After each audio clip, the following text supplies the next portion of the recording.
Galaxy A56 is the latest mid-range phone from Samsung, and the closest phone to it price-wise is the Galaxy S24 FE. So I was naturally interested in comparing the two.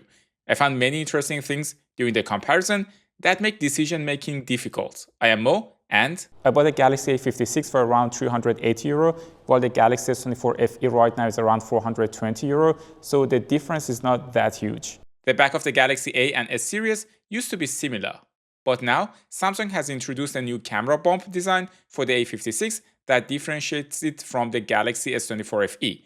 I personally prefer the more minimalistic design of the Galaxy S24 FE, but let's face it, most of us just put a case on our phone and never look at the back again. The case I put here is called Tudia, and it fits the green color of the A56 perfectly. I'll put the link in the description below.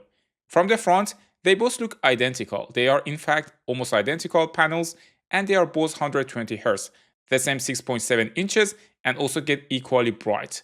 They also both have ultrasonic fingerprint scanner.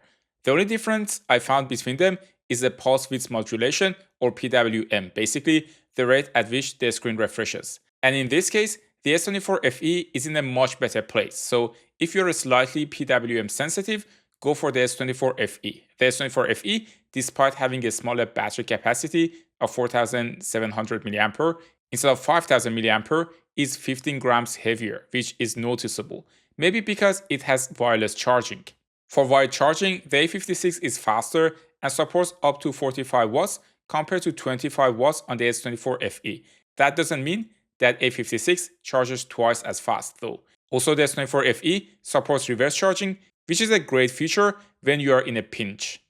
For the main sensor, they should in theory produce a similar result because they are both using Exynos and also has the same sensor size. The S24 FE pictures from my experience are often warmer, while the A56 is on the colder side, but overall, on the main lens, as I predicted, they are very close, and it's difficult to differentiate between the two pictures, except for the colors. I did notice that the S24 FE has better dynamic range though. For example, if you look at the sky here, the S24 FE has more detail compared to the A56, and it's also a bit more contrasty.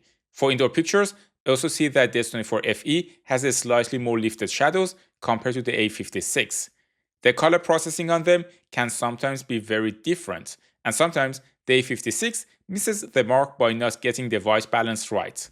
Here I'm taking a video of Tanya singing an aria with my Sony Alpha camera and also using a DJI mic. So you can then compare the footage and the mics to the phones.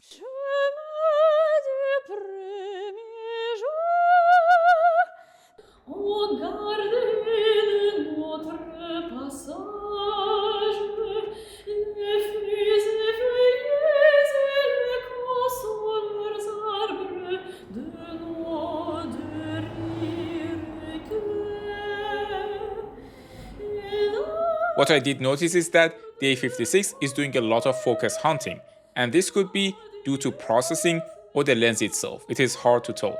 But I can also say it is not the first time I've had problems with autofocus on the Galaxy A series. I had similar issues on my A54.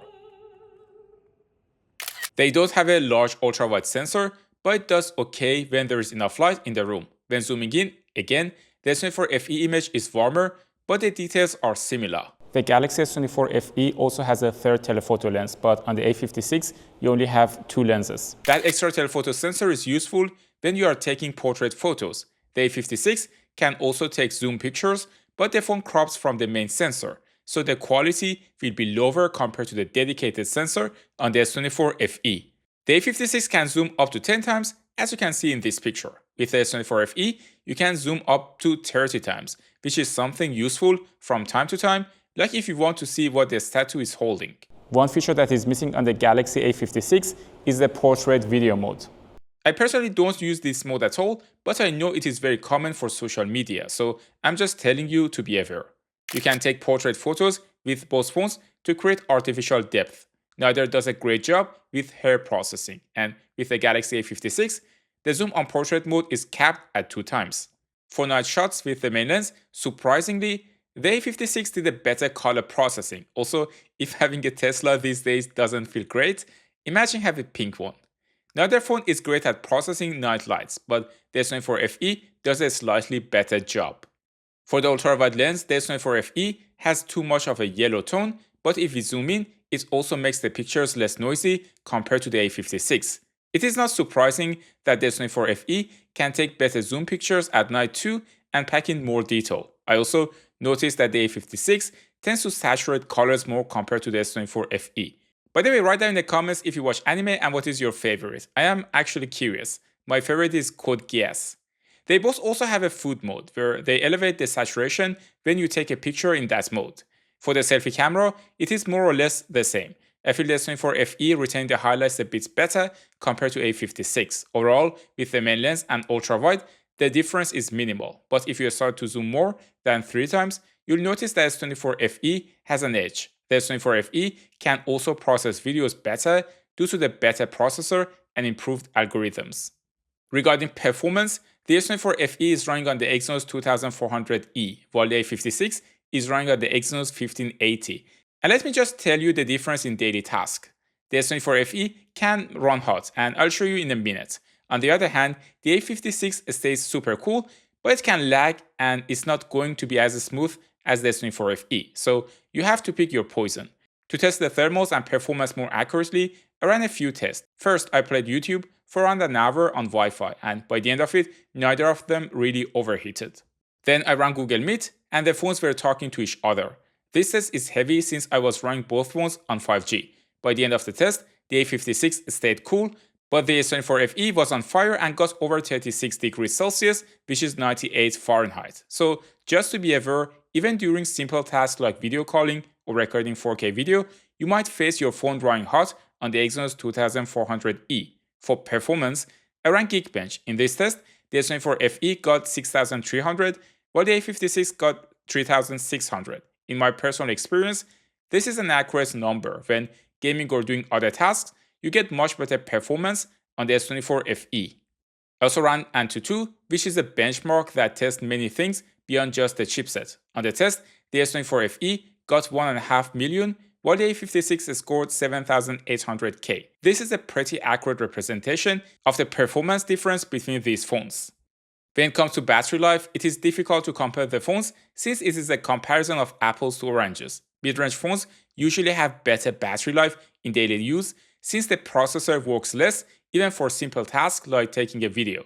During all the tests that I have done, including the benchmark which drained the battery on the S24FE more, the S24FE got down to 46%, while the A56 was at 60% by the end of the day. Even without benchmarks, to me it is very obvious you get more out of the A56 simply because the processor is working less and it also has around 7% larger battery capacity. Both phones are running One UI. The S24FE is still on One UI 6, while the A56 comes with One UI 7 out of the box. The S24FE gets some features you don't get on the A series, including Galaxy Dex.